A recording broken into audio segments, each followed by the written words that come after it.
दिवस पर कैसे स्थापना क्या हुई महाराज साहब भी बताएंगे और विशेष रूप से परम पूज्य प्रिय रंजना सिंह महाराज साहब भी आज के दिन में कैसे प्रारंभ कहाँ से इस मुकाम तक पहुँचने में किन किन का सहयोग रहा वो सारी रूपरेखा हमारे बीच में रखेंगे, ध्यान से ग्रहण करेंगे। अब निवेदन है पूज्य गणियों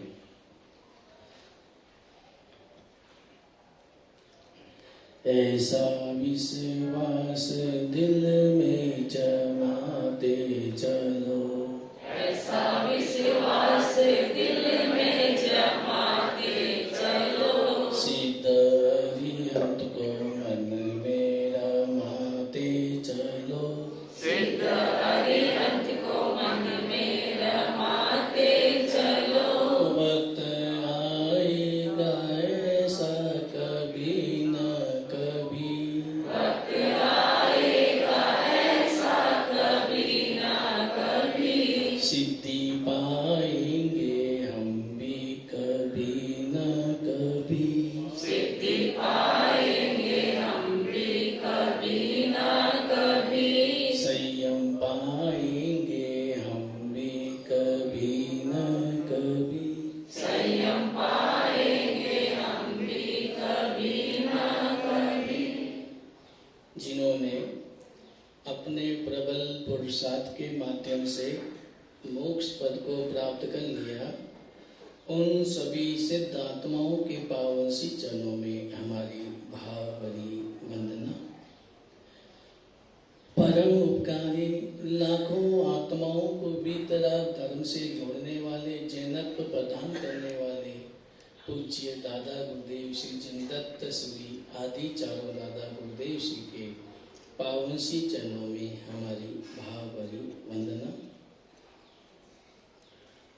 परम पूज्य जिनेश्वर सुरेश्वर जी महाराज साहिब के पावन सी चरणों में हमारी भावभरी वंदना। परम पूज्य वर्तमान गणाधीश सुख सागर जी महाराज साहिब के पावन सी चरणों में हमारी भावभरी वंदना। परम पूज्य आचार्य सम्राट श्रीमद जिन कांति सागर सुरेश्वर जी महाराज साहिब के पावन सी चरणों में हमारी भावभरी वंदना। भावसागर से डूबती मैया को सहारा देने वाले मेरी श्रद्धा के केंद्र परम पूज्य गुरुदेव गच्छाधिपति आचार्य भगवंत श्रीमद जिन मणिप्रभ सुरेश्वर जी महाराज साहेब के पावन सी चरणों में हमारी भावभरी वंदना।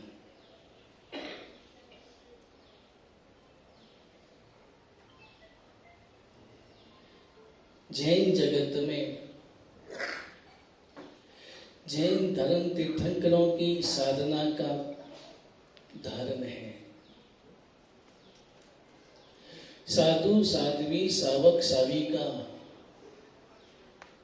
परमात्मा ने तीर्थ की स्थापना की है।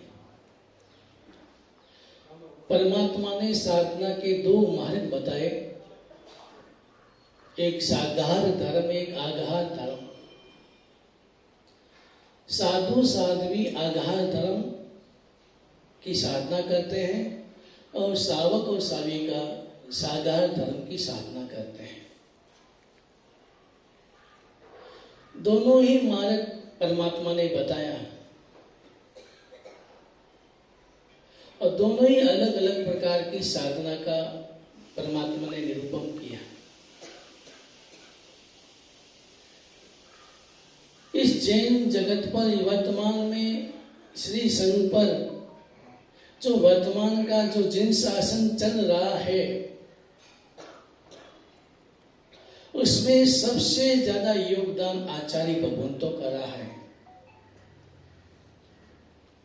क्योंकि परमात्मा ने तो 30 वर्ष तक ही देशना दी, 30 वर्ष तक ही भव्य जीवों को मोक्ष का मार्ग बताया, मोक्ष तक पहुंचाया।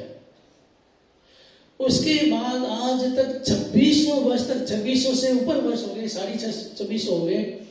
इतना लंबे समय तक शासन को चलाए रखना, शासन को गतिमान रखना, ये हमारे आचार्य भगवंतों का उपकार है। इसलिए वर्तमान में सबसे ज्यादा हमारे उपकारी आचार्य भगवंत ही होते हैं। तीन जिन शासन में बड़े बड़े आचार्य हुए जिन्होंने जिन शासन की खूब प्रभावना की, और ऐसे भी आचार्य हुए जिन शासन के लिए अपने प्राणों का भी न्यौछावर कर दिया। मेरे जिन शासन पर कोई अंगुली नहीं उठे। मैंने एक उदाहरण पढ़ा था, सच्ची घटना पढ़ी थी कि एक आचार्य भगवंत होते हैं जो 8म चौदस राजसभा में जाके, राजभवन में जाकर के राजा को पोषण कराते थे, पोषण की आराधना कराते थे। हर 8म चौदस आचार्य भगवंत जाते थे, एक शिष्य को साथ लेके जाते थे और उनको पोषण की आराधना कराते थे। उसी राज्य का एक पड़ोसी राजा होगा, उस राज्य को देख करके जलता था, ईर्ष्या करता था और युद्ध करके विजय प्राप्त करना उसके वश की बात नहीं थी। तो उसने, उस पड़ोसी राजा ने एक व्यक्ति को ऐसा तैयार किया, उस व्यक्ति को आचार्य भगवंत के पास भेज दिया और आचार्य भगवंत को पास में भेज करके कहा मुझे दीक्षा लेनी है। और आचार्य भगवंत ने सहजता से उनको दीक्षा दे दी। दीक्षा के देने के बाद वो बड़े आचार्य भगवंत की सेवा करने लगा, सुव्यवस्थित संयम का पालन करने लगा, क्योंकि उसे अपना लक्ष्य प्राप्त करना था। तो इसलिए कहावत है दग्गाबाज दुगुनो नमे, जो दग्गाबाज होता है वो दुगना नपता है। तो वो एक्टिंग करने लगा, ऐसी एक्टिंग करने लगा कि जिससे आचार्य भगवंत का मैं दिल जीत दूं। और उसका लक्ष्य क्या था कि आचार्य भगवंत मुझे राज दरबार में ले जाए। काफी समय बीता और एक बार ऐसा योग बना कि आचार्य भगवंत ने उस शिष्य को साथ में ले गया। वो शिष्य इतना होशियार था, जब पलेट करता था तो बड़ी सावधानी से करता था। तो आचार्य भगवंत ले गए। दिन भर आराम से आराधना चली। रात के समय में जब आचार्य भगवंत भी संथारा पोसी बना के आराम करने लगे और राजा भी शयन करने लगा, और निद्रा, गहरी निद्रा में जब दोनों सो गए, वो साधु उठा, ओगे से छुरी निकाली और राजा की गर्दन पर चला दी और चला के भाग गया। अब जब खून धीरे धीरे खून बहने लगा, खून है आचार्य पूरी चिपचिपा क्या है, तो उठे और देखा तो समझ गए। ओगा खुला देखा, वो शिष्य गायब देखा, समझ गए उस शिष्य ने, ये शिष्य कोई साधु भाव से नहीं आया था, संयम के भावों से नहीं आया था। लेकिन अब मैं क्या करूं, अबे सुबह होगी, लोग क्या कहेंगे, जैन साधु ने आचार्य भगवंत राजा को समाप्त कर दिया, इससे मेरा जिन शासन बदनाम हो जाएगा, मेरे जिन शासन की हिनना होगी, निंदा होगी। अब मैं क्या करूं? अपन तो क्या करते, भाग जाते। लेकिन आचार्य भगवंत खुद की चिंता नहीं की, खुद के प्राणों की चिंता नहीं की। मेरे जिन शासन का नाम बदनाम होगा, मेरी जिन शासन की हिनना होगी, निंदा होगी, वो मुझे सहन नहीं होगी, वो मुझे सही नहीं। तो मैं क्या करूं जिसे जिन शासन की निंदा ना हो?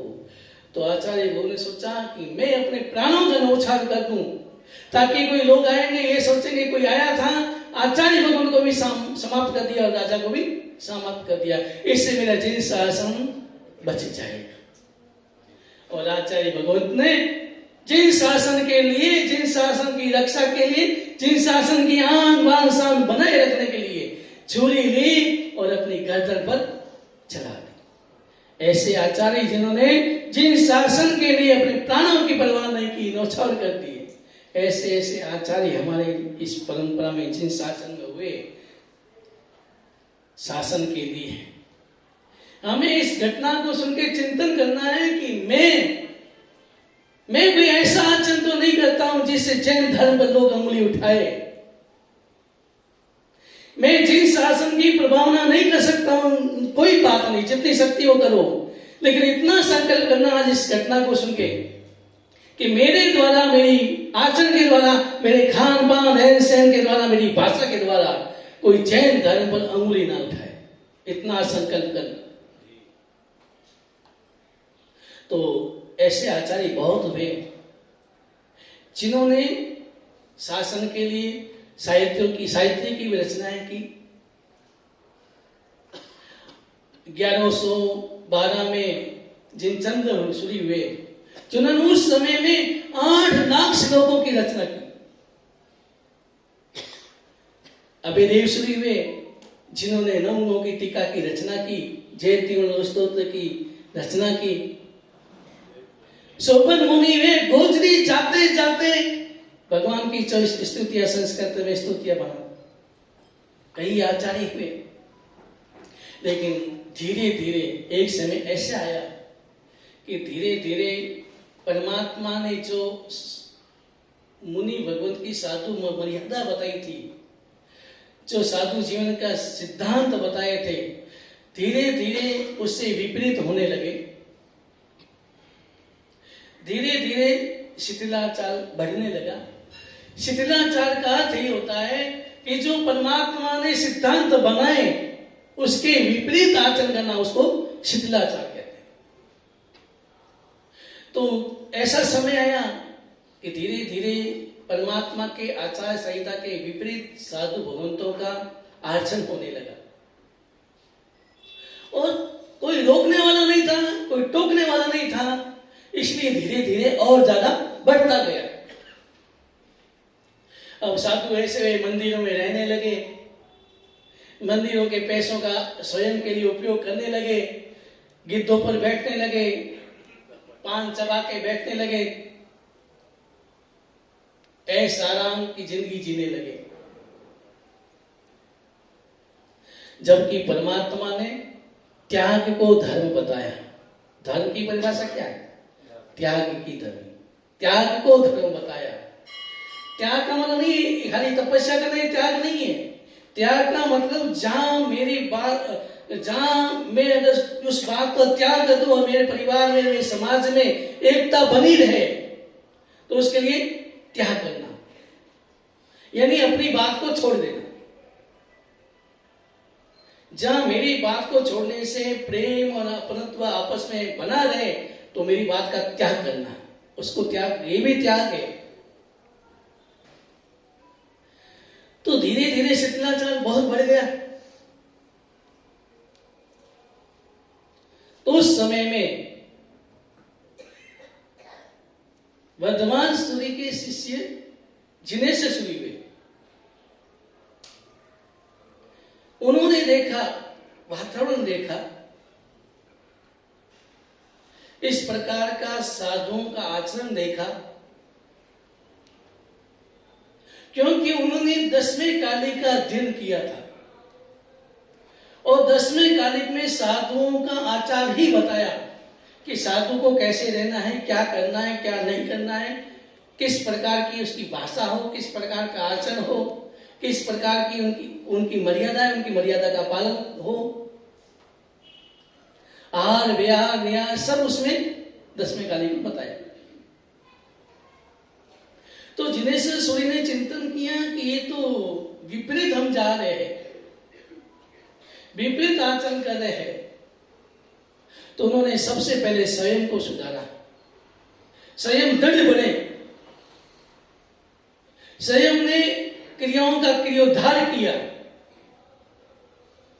सभी आचरणों का, शिथिल आचरण का त्याग किया, और जो परमात्मा ने आचार संहिता बताई उसमें वो दृढ़ बने, और उसके बाद विचरण करने लगे। जहां जहां जाते वहां वहां शिथिलाचार दूर करते गए, और धीरे धीरे गुजरात की राजधानी पाटन में पहुंचे। वहां पर शिथिलाचार्य श्रीपुरजियों का राज्य था, साम्राज्य था। राजा भी उनके भक्त थे। राजा भी भक्त था, क्योंकि उन्हीं का साम्राज्य था। तो श्री पूज्यों को मालूम पड़ा कि कोई दो साधु आ रहे हैं। उन्होंने चिंतन किया कि अगर शुद्ध साधु यहाँ आ जाएंगे तो हमारा भंडाफोड़ हो जाएगा, क्योंकि वो जानते थे, ये तो जानते थे कि हम गलत है। इतना वो तो था ही उनको कि हम जो कर रहे हैं वो गलत आचरण है। परमात्मा ने जो साधु जीवन का मर्यादा बताई, जो आचरण बताया, उसके विपरीत हमारा आचरण है। तो उन्होंने सोचा ये साधु आएंगे, शुद्ध धर्म की बातें करेंगे, परमात्मा के सिद्धांतों की बातें करेंगे, तो हमारा यहाँ रहना मुश्किल हो जाएगा। तो श्री पूज्यों ने बच्चों को बुलाया और बच्चों को ऐसा बोल दिया कि ऐसे जाके गलियों में बोलो कि दो साधुओं के वेश में दो गुप्तचर आ रहे हैं, इसलिए उनको कोई रुकने की जगह नहीं देना। राजा तक कान में बात पहुंच गई, राजा ने भी सुना तो आदेश दे दिया कि कोई भी उन साधुओं को रुकने की व्यवस्था नहीं दे, रुकने की जगह नहीं देना। पूरे गांव में समाचार फैल गए। अब जिनेश्वर सूरी, वहां बुद्धि सागर जी और जिनेश्वर सूरी दोनों पधारे। देखा स्थान की गवेषणा करनी पड़ती थी। पहले भी रेडीमेड ये उपास से नहीं होते थे हर जगह। आज भी हम विहार करते हैं ना, अभी मैं विहार किया, मेरा अनुभव है, रेणीगुट्टा की और विहार किया था। कंपली जाने के लिए रास्ते में मैंने देखा कि वास्तव में उस विहार में साधु की परीक्षा होती है कि साधु कैसे अपने समभाव में रह पाता है या नहीं। तो पहले जमाने में स्थान की गवेषणा करनी पड़ती थी। जाते थे, बोलते थे भाई हम एक दिन आपकी अनुकूलता हो, कोई ऐसी एक स्थान अलग हो तो हम यहाँ आराधना करना चाहते, 2-4 दिन। सावक की घर के मालिक की आज्ञा लेके फिर वहां वो रुकते थे। ऐसा आचार था। इसको भी स्थान की गवेषणा कहते थे।